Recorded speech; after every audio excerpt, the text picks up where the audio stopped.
TriMet bus driver created their own plastic divider for better protection during the health crisis, but the driver was recently asked to take it down.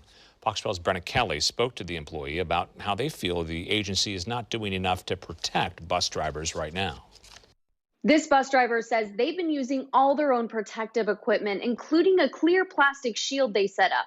But yesterday they were asked to take it down, and now this driver feels more vulnerable than ever. This employee wants to share their story anonymously, and we've altered their voice. I want to serve the community. TriMet, we have the same goals. A bus driver with TriMet who wants to remain anonymous is considered essential in this time, and like all of us, doing the best they can. They're showing up to work 5 times a week and in turn being exposed to everyone who rides their route.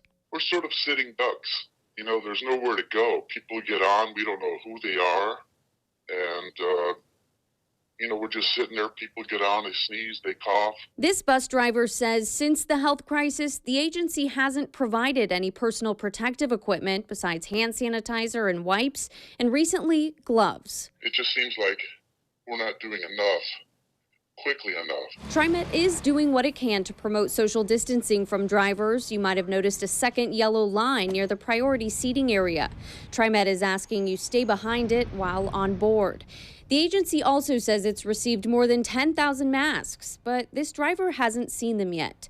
So the employee took it upon themselves to create protection. This is a clear plastic tarp hung from the top of the driver's bus. They put it up when they're working. I'm a Mr. Fix-It-All. It was just a matter of trying to figure out a way to protect myself and my passengers from what we read about every day. While it worked well for a couple weeks, the driver says yesterday their supervisor asked them to take it down or face their bus being pulled out of service for the day. I was very surprised because they came out looking for me. You can see from the pictures.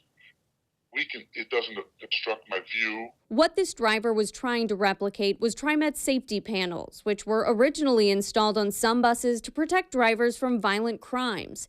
TriMet officials say half of their more than 700 buses already have them, and they're speeding up installation of more, since learning the panels can also protect against the virus in some ways. Agency officials say they're prioritizing buses on lines with high ridership, but unfortunately for this driver, that doesn't apply. I'm not getting an awful lot of passengers. But on the other hand, all it takes is one, right, to get coughed on. I've reached out to TriMet. An agency spokesperson tells me they feel the plastic curtain poses a serious safety risk as it could impair ability to see out of it. TriMet also says masks have been available for all operators since the beginning of the month, and they say they expect to have safety panels in all buses by the end of July. Reporting in Portland, Brenna Kelly, Fox 12 Oregon.